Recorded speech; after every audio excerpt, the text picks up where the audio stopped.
Meet the man who stole 1.4 billion with a screwdriver. I mean, he looks pretty proud of himself. I would be too, to be honest. It's pretty creative. This video is kindly sponsored by Keeps. Find out more later on. Hey, 42 here. In May of 1997, in a museum in Lucerne, Switzerland, a security guard notices something alarming. One of the museum's paintings is missing from its regular slot on the wall. This is a small museum with only a handful of guests visiting each day, and the security guard has just seen two of them, a man and a woman, walk briskly out of the front door. The guard sprints outside and catches sight of the couple getting into a car, and sure enough, the museum's missing painting is sitting on the back seat. That was easy, case closed. The museum happens to be situated opposite a police station, and soon enough, the thieves are in custody. But at the subsequent trial, it's clear the man is extremely remorseful. It was he who took the painting, a spur-of-the-moment decision he deeply regrets. Since the man's criminal record is clean, he's released with a suspended sentence, serving no jail time. Nice. Nobody knew it at the time, but the Swiss authorities had just let the greatest art thief in history slip through their fingers. This is the remarkable story of Stefan Breitwieser, a Frenchman who stole almost $1.5 billion worth of art. To put that number into perspective, yeah, no one to sell it to. They're not gonna launder money through him. The three most expensive paintings ever sold at auction: Leonardo da Vinci's Salvator Mundi, $450 million. Wilhelm de Kooning's Interchange, $300 million. And Cézanne's The Card Players, $250 million. You would still need to pilfer another $500 million worth of art to surpass Stefan Breitwieser's record. The sheer volume of art Stefan stole is genuinely almost unbelievable. But perhaps even more unbelievable is what he did with it all after he'd stolen it. He ruined it for I'm fun. getting ahead of myself. For now, it's probably best if I start at the beginning. And I bet that son of a bitch stole my socks too. This one starts with cheese. Yeah. Sort of. I want to take a moment to talk about hair loss, because I've had people close to me start to lose hair as early as their 20s. Or click the link in the description to receive 50% off your first order. In March 1995, Stefan Breitwieser was visiting Gruyères, the Swiss town that gave its name to a kind of cheese you've almost certainly enjoyed if you've ever tucked into a traditional Swiss fondue. But Stefan wasn't in town for molten dairy products. Thanks, Prime Josh. Along with his new girlfriend, Anne-Catherine Kleinklaus, Stefan had his heart set on seeing Gruyère's medieval castle, specifically its collection of exquisite art. As the couple strolled through the ancient corridors, one piece in particular caught Stefan's eye. A portrait by German painter Christian Wilhelm Dietrich. Staring at the painting, Stefan experienced one of those weird urges that we all have from time to time. A brief and intense desire to do something we really shouldn't. Something like jumping off a bridge, tripping up a passing pensioner, or stealing a painting. By the way, don't feel bad if you occasionally fancy downing an OAP. These kinds of inappropriate urges are so common, they actually have a name: cacoephes. For most people, cacoephes last a couple of milliseconds, but Stefan's lingered. So much so that he mentioned it to that new girlfriend of his. Now, I'd suggest that admitting you're tempted to commit a serious felony to your new Tinder date is usually a good way to earn yourself the in-person equivalent of a swipe left. But, to Stefan's surprise, his new girlfriend was all for it. As far as art heists go, this one wasn't the most dramatic. The castle was basically deserted. Apparently all the tourists were off eating fondue, and all Stefan had to do was remove the painting from its frame, slip the canvas into his rucksack, and walk. Well, that's easy. They were just asking for it to be stolen. He did them a favor. But an international art crime career, the likes of which the world had never before seen. had just begun. Thanks, Risa Binder. Because, over the course of the following 6 years, Stefan completed a grand total of 230 Jesus Christ! art heists at 172 galleries in at least 7 different countries. So, how on earth did he do it? I mean, art sounds like there's no isn't security, typically so I know regarded exactly as a how he did steady it. long-term career choice. Sooner or later, Thanks to you're Prime either Outlaw. going to There's some get Samster. caught or make so much cash that you can retire to your own private island in Micronesia. If you're picturing grand heists with True Ocean's cooking. 11 style planning and huge teams of specialists, you're dead wrong. There were no carefully or orchestrated distractions, no detailed museum schematics, and no jaunts through conveniently positioned air vents. In fact, these heists weren't even committed at night. They took place during opening hours and Yeah, often people with probably police just saw and him security steal. guards in the very same room. You see, Stefan had noticed that the big galleries, the Louvres and the MoMAs of this world, have the kind of high-tech security systems Thanks, Risa Hova. that make Fort Knox And Bid look like a Spoil. drafty henhouse. Small galleries, Have on the nothing. other hand, come with all the security of a chunk of Swiss cheese.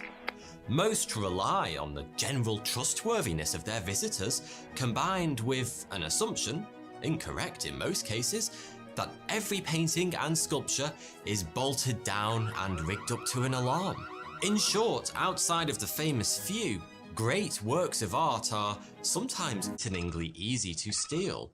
Not trying to give you any ideas, of course.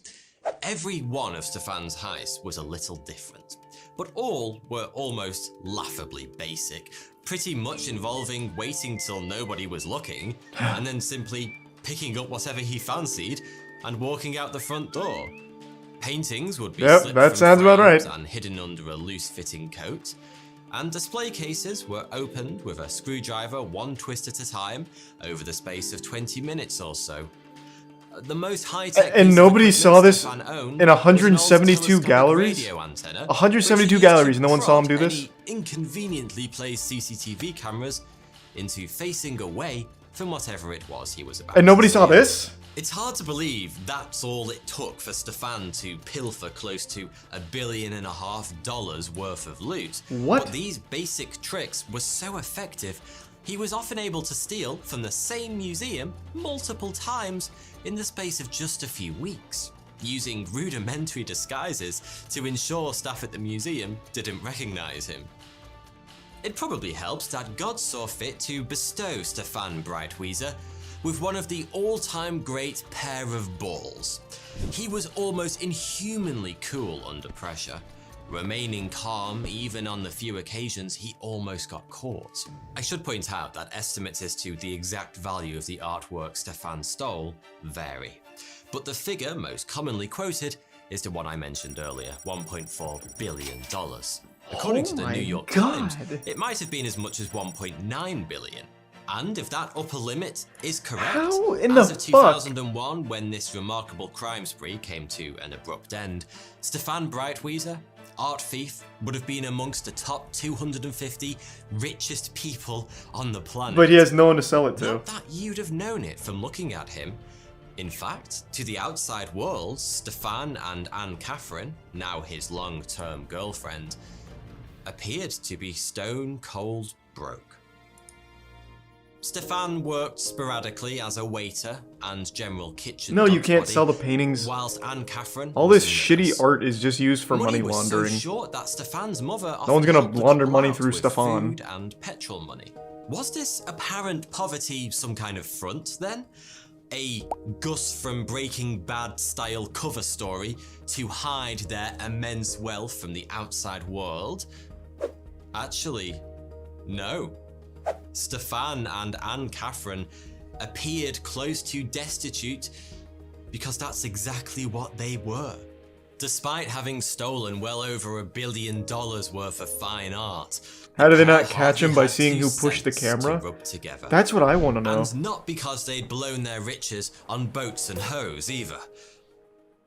And here we come to what may just be the most remarkable part of this whole mad He just story. hung it all up.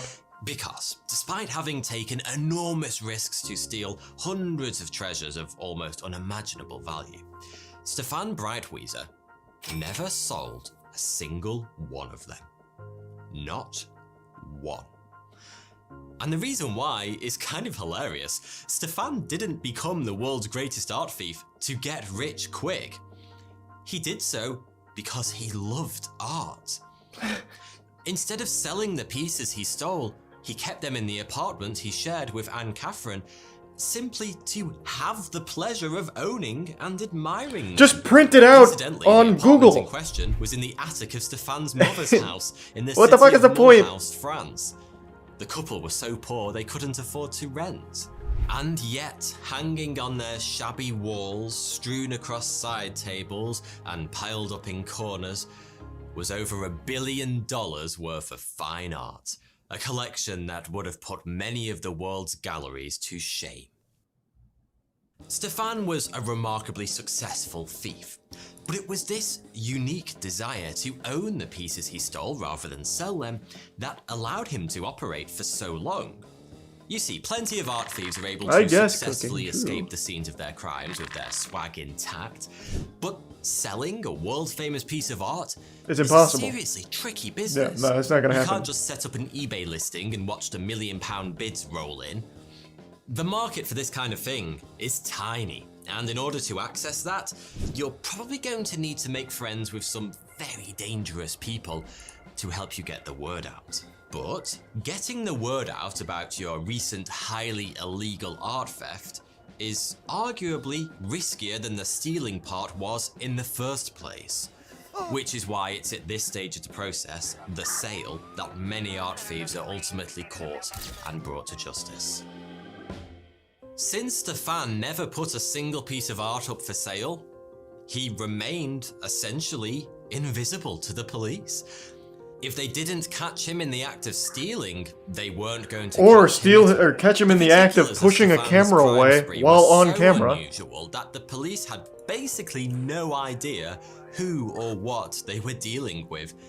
I mean, look at it from their perspective. An incredible volume of art was being lifted from museums all across Europe. The robberies always happened in daylight, and yet the thieves were never caught.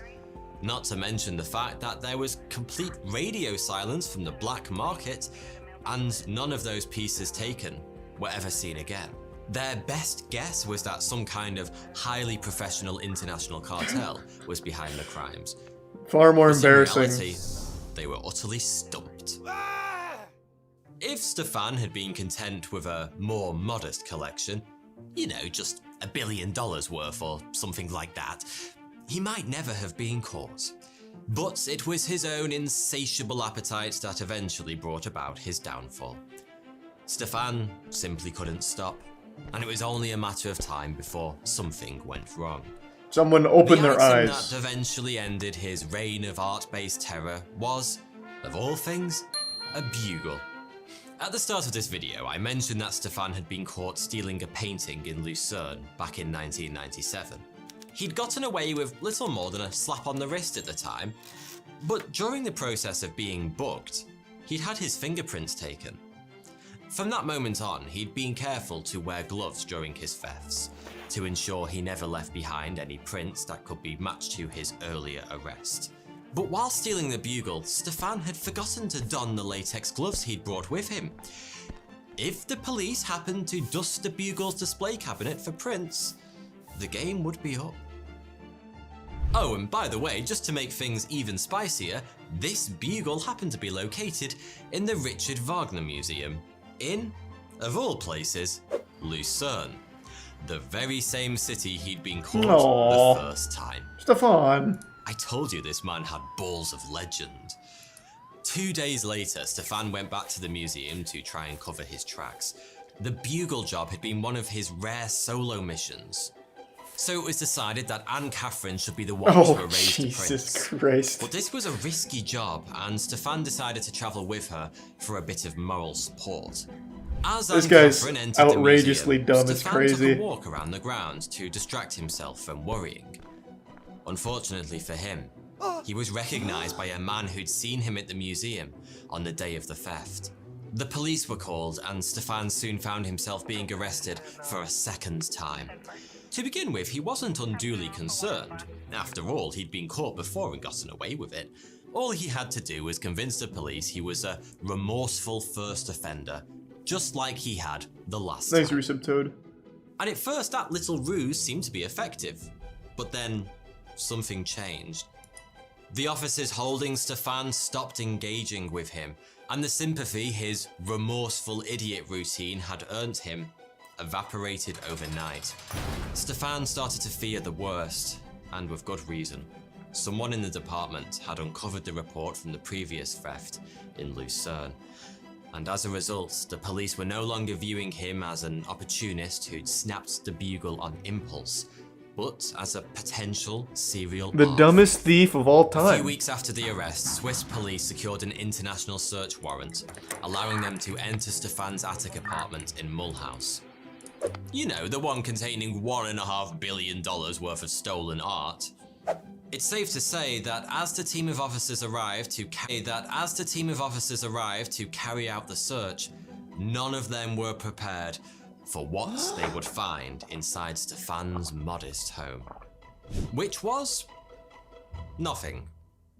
No works of art lining the walls, no antiques, no priceless jewelry, not even a bugle. No, I haven't read Just anything or a watched bare anything on it attic yet. apartment, much like Chat any mentioned it other. once though. Wait, what? On witnessing her boyfriend being apprehended by the police at the Vagbak home and alerting the one person every man can rely on when shit really hits the fan, his mother. And Mrs. Brightweiser had outdone herself. Over the course of several days, she'd gathered up every single piece of art her son had ever stolen, packed it all up into her car, and gotten it the hell out of there.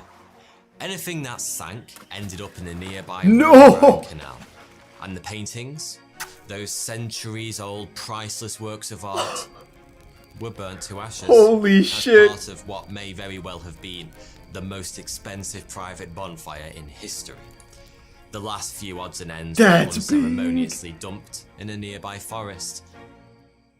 Had the Rhone-Rhine Canal been just a little deeper, Stefan Breitwieser might once again have slipped through the fingers of the justice system. But it wasn't to be. Hikers spotted a curious twinkle from the depths of the canal about a week after the haul had been dumped. And the rest is history. That's fucking Police crazy. frogmen were called in to dredge the waterway, and close to 100 treasures from Stefan's mighty hoard were fished out and catalogued. Of course, at this point, the authorities had no idea how all that stuff had actually ended up in the canal. But one of the officers holding Stefan in Switzerland got wind of the find, and on a whim decided to see if he could link the treasures to his bugle thief. After all, they'd been found not too far from his home city. During an interrogation, the officers showed Stefan a picture of one of the artifacts recovered from the canal. Stefan had no idea what his mother had been up to since his arrest. And so, on seeing an image of one of his most prized possessions in the hands of the police, he reached the obvious conclusion. They'd searched his apartment and found his hoard. The game was up.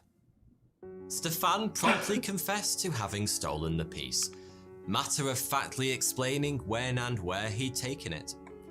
The officer was absolutely delighted. Well, I imagine he This would whole be. That's idea big. was a long shot, but he'd hit the jackpot first time. When the next image he produced got the same result, an immediate, detailed confession from Stefan, the officer could hardly believe his luck. What followed over the next couple of hours was one of the most unusual scenes ever played out in a police interrogation room.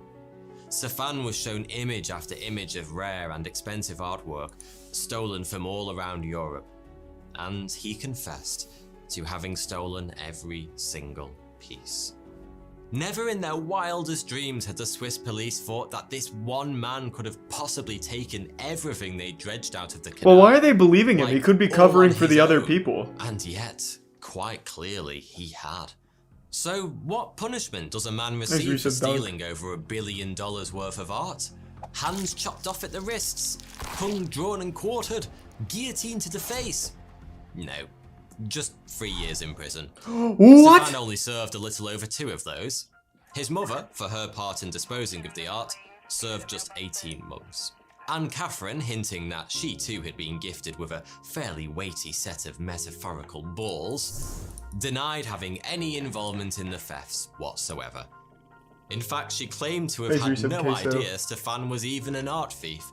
The court probably wouldn't have bought it, but it seems Stefan was happy to take the bullet for his girlfriend, because he confirmed every word that came out of her mouth. Anne Catherine was sentenced to 6 months for receiving stolen goods, but she only spent a single night behind bars. Oh my god. Our story doesn't end quite there either, because it turns out prison did absolutely nothing to reform Stefan Breitwieser. In 2011, police found more than 30 works of art stashed in his house. Stolen, naturally. Just sell it, Stefan. Over 3 years behind bars. Jesus. And in 2019, he was arrested once again for trying to sell a paperweight stolen from a museum in San Luis on eBay. Thank you. At least you tried to sell it this time. Sloppy. But hey, sloppy or not, Stefan Breitwieser remains quite possibly the greatest art thief to have ever lived. No, he's more the dumbest thief to ever exist, I would say. Do you really? He just chose the right target. Like, he's perhaps one of the dumbest thieves I've ever heard of. He just went to the right places. All he did was take the fucking art off of the wall when no one was looking at him. That's like something you do as a child when you take a cookie out of the jar when your mom leaves the room.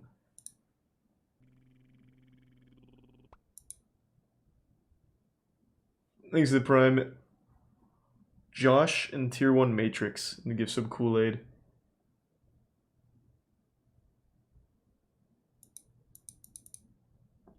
No one else thought of it like he did? Yeah, because it's so stupid. But I guess, to be fair, if you've ever been to an art museum, I've only been to one. Like, one actual one. I went to the Salvador Dali Museum when I was a kid. There's no security.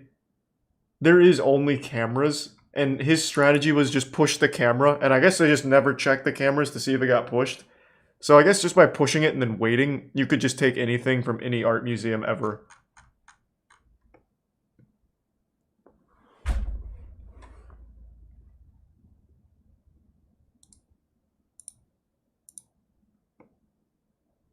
Steal a painting? I kind of want to now. It seems like it's like no punishment.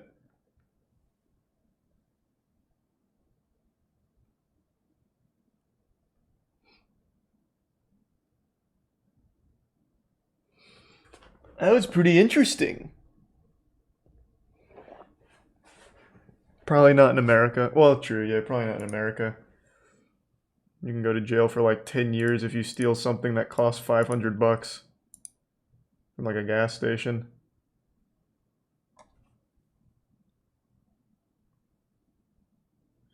Thanks to Prime Cups.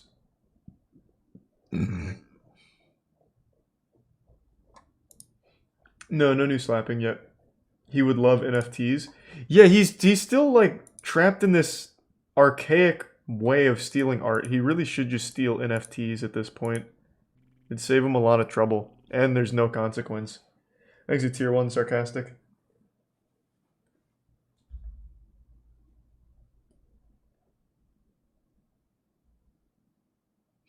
The first virtual art thief? Well, he certainly wouldn't be the first. Most NFTs that are getting stole are stolen from like artists. Especially DeviantArt. DeviantArt's got a big problem now with people taking their art and selling it as NFTs. Because anyone can mint anything. So most of it's just stolen art.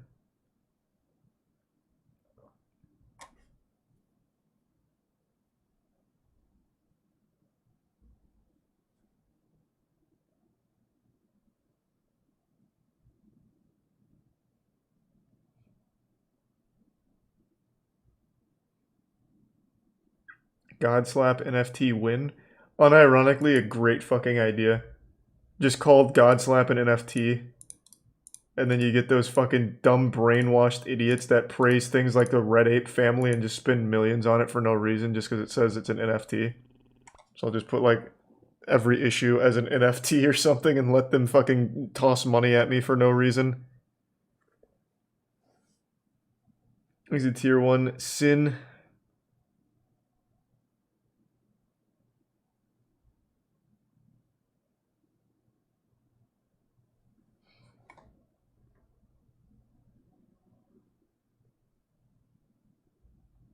Oh yeah, there's plenty of NFTs that use me. And every streamer. Every streamer ever on Twitch, no matter how big or small, they have an NFT right now that they haven't sanctioned.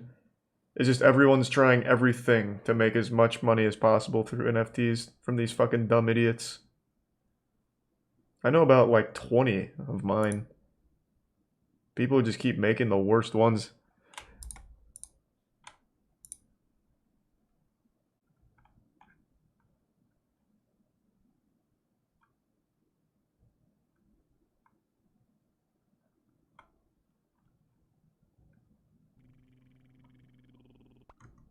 One of those big ape themed ones just disappeared from the internet with almost 3 mil. Which one? Is it tier 1 gluten-free milk? I didn't hear about that one.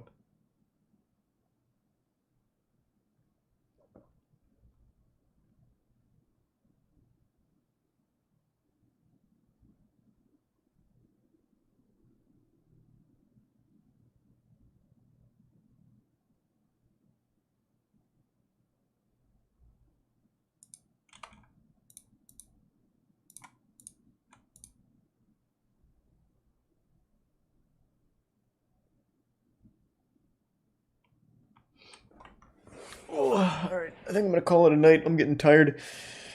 Alright, thanks everyone for tuning in. To everyone who donated, big thank you. New subs, welcome aboard. Sub means a lot, so thank you for subbing. I appreciate the generosity. Thanks for the resub key. Hope you all have a great rest of your night. I'll throw you to Otashi. He's playing one of my favorite games, Neo. Neo is so fucking good. Alright, I'll toss you over there. Have a great night, everyone. Thanks again.